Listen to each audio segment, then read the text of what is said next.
विद्यार्थी मित्रों, कक्षा 9 में आज छठा पाठ मेरी बीमारी सामान्य नीली। हरिवंश राय बच्चन, जो हमारे आज के अभिनेता अमिताभ बच्चन के पिताश्री हैं, यहाँ उन्होंने एक अपनी आत्मकथा लिखी है। हरिवंश राय जी हिंदी के प्राध्यापक रह चुके हैं।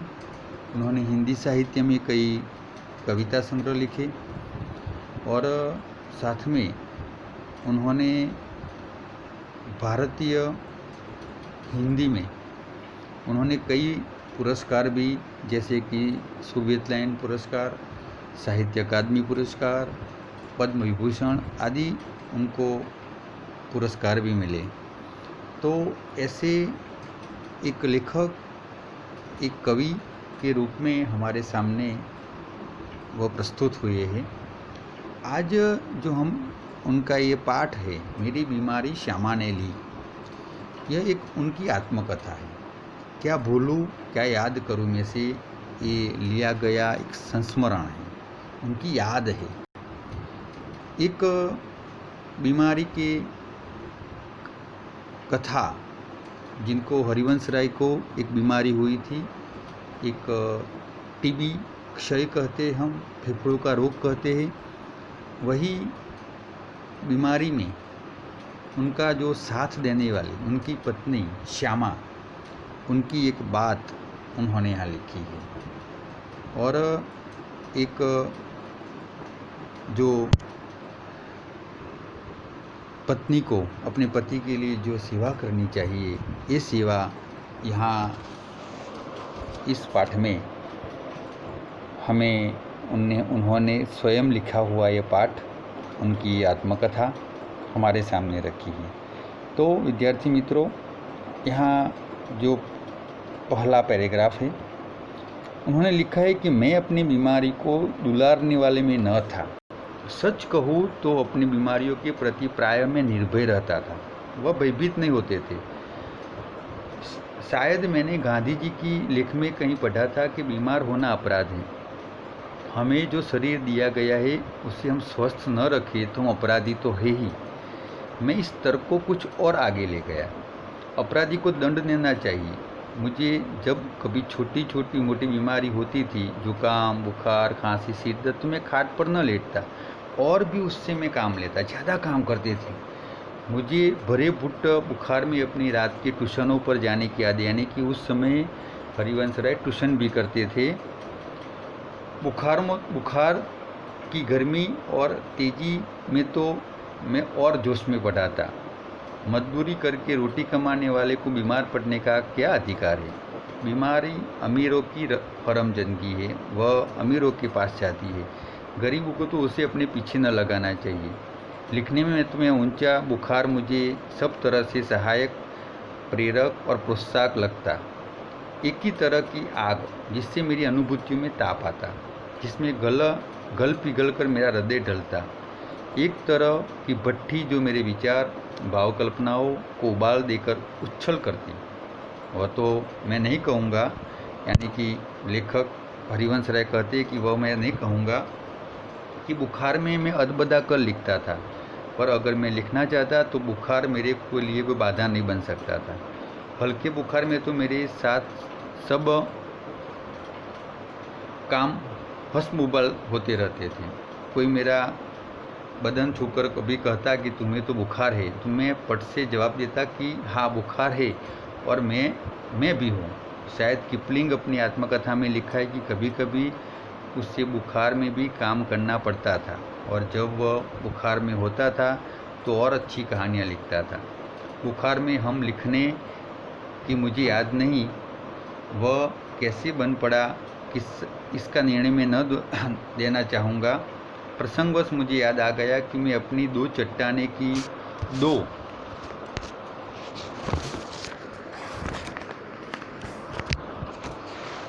सबसे बड़ी कविता सार्त्र नोबेल पुरस्कार ठुकरा देने पर दो चट्टान अथवा सिस्फिस बरकस हनुमान मैंने प्लूरिसी में पढ़े पढ़े लिखे थी। बहरहाल जब मैं अपनी जवानी पर था, बीमारी मुझे पराजित न करती थी, मैं ही अपनी जीत से बीमारी को पराजित कर देता था। बुखार सुखार आखिर कितने दिन चलता। विश्राम तिवारी कहा करते थे कि मार के पीछे भूत भागे, यानी कि जब भूत को निकालना होता है तो उसे मारना पड़ता है तो भूत जाता है। ऐसे प्रेम पूर्वक नहीं जाता है कि तुम चले जाओ, ऐसा हम नहीं कर सकते। भूत को मारना पड़ता है। उसी तरह हरिवंश राय जी ने यह कहावत को अपने जीवन में ले ली। मैंने अपने प्रयोग से सिद्ध किया कि काम के पीछे बुखार भागे। मैं काम करूं तो बुखार भाग जाए। वह बुखार मामूली न था। जब यह बुखार आया था वह मामूली नहीं था, सामान्य नहीं था। इसका संबंध उस तूफान से था तो पिछले 2 महीनों से मुझे झकझोर रहा था। 2 महीने से बुखार आ रहा था और शांत होने से पूर्व सबसे अधिक विध्वंस झटका मुझको दे गया था। स्कूल बंद था, ट्यूशनों पर मैं जाता था। उनकी आमदनी मुझे ज़रूरत थी। किताबों की बिक्री अपनी नियमित नहीं थी। कर्ज सिर पर चढ़े थे। बुखार 10 दिन चला, 20 दिन चला, महीने भर चला, 2 महीने चला, जुलाई आ गई। अब बुखार के साथ ट्यूशन पर हो जाना न होता। दिन भर स्कूल में पढ़ाना भी पड़ता। बुखार का नमूना वही सुबह बिल्कुल नहीं, शाम को 101, 102 हो जाता था, रहा करता था। कमजोरी दिन दिन बढ़ती हुई। कभी कभी धीमी खांसी, शौकिया दवा बाटू एक होम्योपैथी कर रहा था। कभी कभी सोचता क्या मुझे तपेदिक हो गया तो एलोपैथी का इलाज तो अपने बूते में नहीं, यानी कि मेरी ताकत के बाहर कहे। क्या उस मेरी जीवा में सरस्वती बैठी थी जब मैंने कहा था कि श्यामा का बुखार मैं लेने जा रहा हूँ। बैठे हो तो कितना अच्छा। क्या मैं बीमार हूँ इसलिए श्यामा स्वस्थ है, जिसने पिछले 6 वर्ष से इन महीनों में ज्वर मुक्ति नहीं जानी है, यानी कि श्यामा को बुखार आता रहता। वह बुखार मेरे में आ गया, ऐसा हरिवंश राय कहते हैं। पर श्यामा को मेरी बीमारी भीतर भीतर खाई जा रही थी। उसने अपनी इच्छा बल से जैसे अपने को स्वस्थ कर लिया था, वह कहीं मेरी चिंता न बन जाए। उसके अतिरिक्त मेरी बीमारी का शायद किसी को पता भी न था, क्योंकि सारे काम तो मैं सामान्य रूप से किए जाता था। गर्मी में तो सभी थोड़े बहुत दुबले हो जाते हैं। एक दिन उसने मुझे कहा कि मैं डॉक्टर बीके मुखर्जी से अपनी परीक्षा कराऊँ, यानी कि मैं शरीर की तपास कराऊँ। मैंने टालम टूल को ब्रह्मास्त्र छोड़ दिया, तो मैं जब तक अपने डॉक्टर को न दिखलाऊँ वह खाना नहीं खाएगी। ऐसा ब्रह्मास्त्र चला है कि मैं खाना छोड़ दूंगी। ब्रह्मास्त्र तो मानना ही था। डॉक्टर मुखर्जी को भय था कि मुझ पर क्षय का आक्रमण हुआ है। नुस्खा उन्होंने लिख दिया और कुछ दिन चिंतामुक्त होकर पूरी तरह आराम करने को कहा।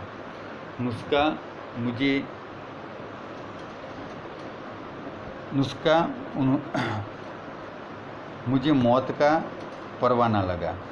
क्या मेरी विदा का समय आ गया? अब मैं मर जाऊंगा? क्या इतने ही दिनों के लिए आया था? माने गुण गाने, केवल इतना श्रम, संघर्ष करने, इतने दुख संकट उठाने, स्वागत के ही साथ विदा की होती तैयारी। बंद लगी होने खुलते मेरे जीवन की मधुशाला। क्या मैंने अपनी भविष्यवाणी स्वयं कर दी थी? सबसे मर्मवेदी प्रश्न था, क्या श्यामा के भाग्य में वैभव्य भी लिखा है?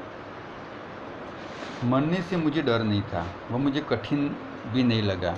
कठिन लगा मरने से पहले जीना।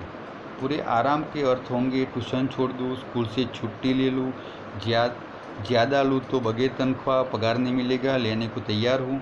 फिर घर का खर्च कैसे चलेगा? शालिग्राम केवल अपनी तनख्वाह के बल पर नहीं चला सकते, कल उनकी बदली हो सकती है, तब वे एक ऐसा पैसा भी घर भेजने की स्थिति में न होंगे। महंगी दवाइयाँ कहाँ से आएगी? किताबों में आमदनी अनियमित अनिश्चित है, कर्ज भी अदा करने को कम नहीं है। श्यामा ने मेरी बीमारी सुनी तो काँप उठी, पर तुरंत संभल भी गई, दृढ़ भी हो गई, यानी कि वह अड़िग हो गई। जैसे उसने अपने पल भर में अनुभव कर लिया कि उसका कांपना भी सहन नहीं कर सकूँगा। इस खबर से मेरे माता पिता को लकवा सा मार गया। पिताजी धैर्यवान व्यक्ति थे। उन्होंने मुझसे कहा, घबराओ नहीं, हम घर बेचकर तुम्हारा इलाज करेंगे। शालिग्राम असमर्थता को एक सांस लेकर रह गए। मैंने कुछ दिनों के लिए ट्यूशन और स्कूल को छुट्टी ले ली। किताबों की बिक्री से कुछ रुपये पड़े थे, उनसे दवाएं मंगा ली और चाय पार पर लेट गया। श्यामा की सेवा साकार हो गई। डॉक्टर ने निश्चिंत होकर आराम लेने के लिए कहा था। जब बहुत कुछ करने को रहता था तो चिंता के लिए समय ही कहाँ था। अब तो चिंता ही चिंता करने की थी। विशेष चिंता मुझे सिर पर चढ़े कर्ज की थी। मेरा इलाज हो या न हो, कर्ज की किस्तों को होनी चाहिए, यानी कि कर्ज तो मुझे देना ही है। उसकी नियमित अदायगी के साथ मेरी साख जुड़ी थी। उसका जाना मेरे मरने से पहले ही मेरी मौत होगी। श्यामा के लिए पारदर्शी दर्पण था। उसने पूछा, किस बात से चिंतित हो? चिंता ही खाती रहेगी तो दवा क्या लाभ पहुंचाएगी? मैंने कहा, ट्रैक्ट सोसाइटी के मुझ पर 400 रुपये का कर्ज करीब 100 अन्य मित्रों का है। उसने जो उत्तर दिया उससे मैं चौंक पड़ा। सहसा उठकर उसे घूर कर देखने लगा, जैसे श्यामा को एक बार फिर से पहचानने की ज़रूरत हो। उसने कहा, कर तो मैं तुम्हारे मरने के बाद भी उतार दूंगी, तुम इसकी चिंता छोड़ो।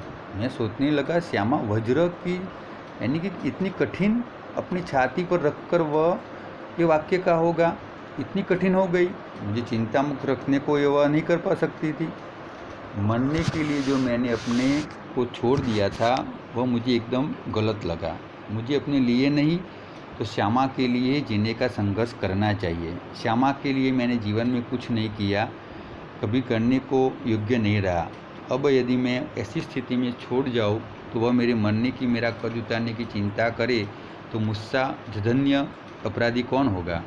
नहीं, मैं श्यामा के लिए चिंताएं नहीं छोड़ जाऊंगा, जीने का रास्ता खोजूंगा, जीकर अपनी चिंताएं समाप्त करूंगा। एक रात जैसे मेरे कानों में किसी ने कहा, एक रास्ता अब भी है।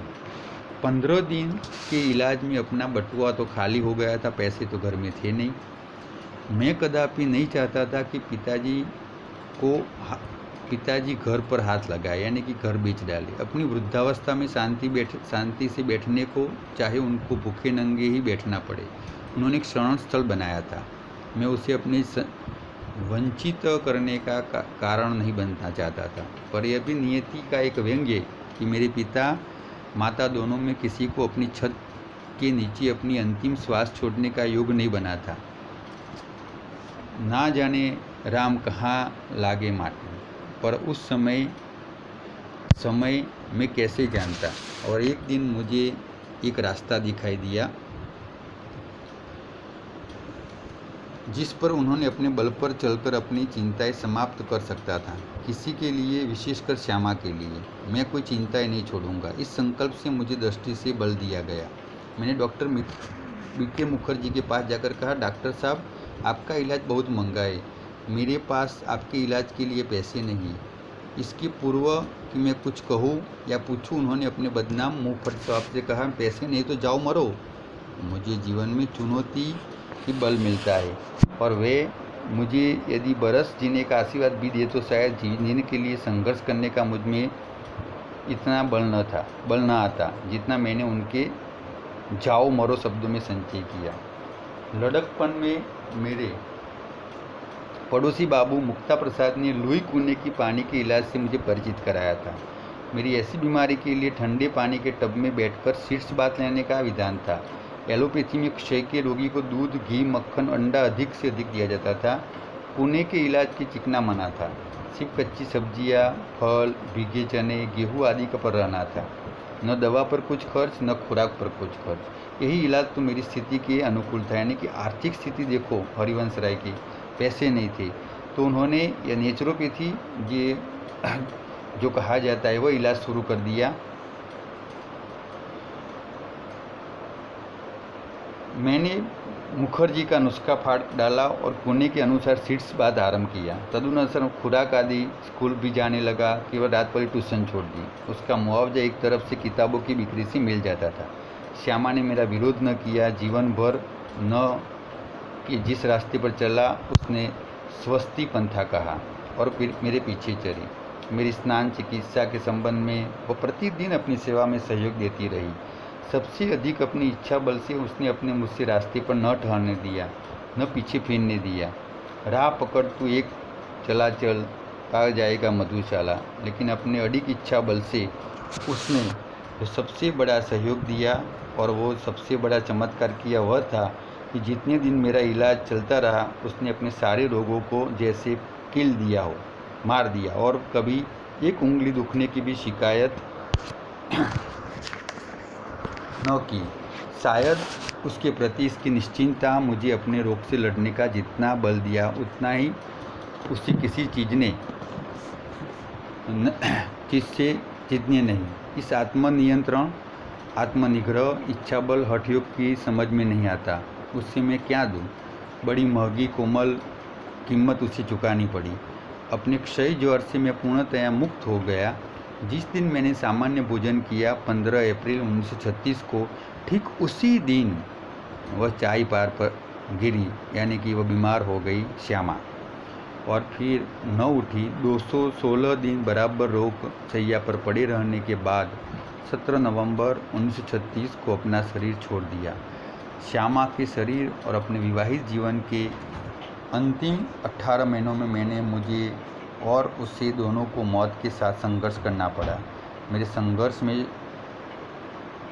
श्यामा अपनी इतनी आंतरिक मंगल कामना दी, इतना सहयोग दिया, इतनी अपनी सेवा दी, इतना अपने को दिया, इतना अपनी ओर से मुझे चिंता विमुक्त रखा कि मैं उसे संघर्ष में विजयी हुआ।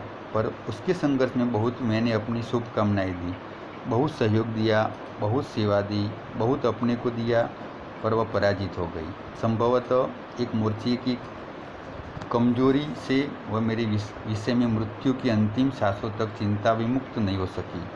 तो ऐसी एक पतिव्रता स्त्री, जो हरिवंश राय बच्चन ने अपनी आत्मकथा में लिखा है कि मेरी पत्नी ने मेरी सेवा की और सेवा करते करते वह मौत के मुंह में चली गई। तो विद्यार्थी मित्रों, यहाँ हरिवंश राय जी की आप आत्मकथा आपने समझी। अब आपको अपने नोट में शब्दार्थ लिखना है, स्वाध्याय प्रश्न लिखना है, सविस्तर उत्तर लिखना है। तो पहला और दूसरा प्रश्न अपने नोट में लिखना है। तो विद्यार्थी मित्रों, आपकी नोट कंप्लीट होनी चाहिए।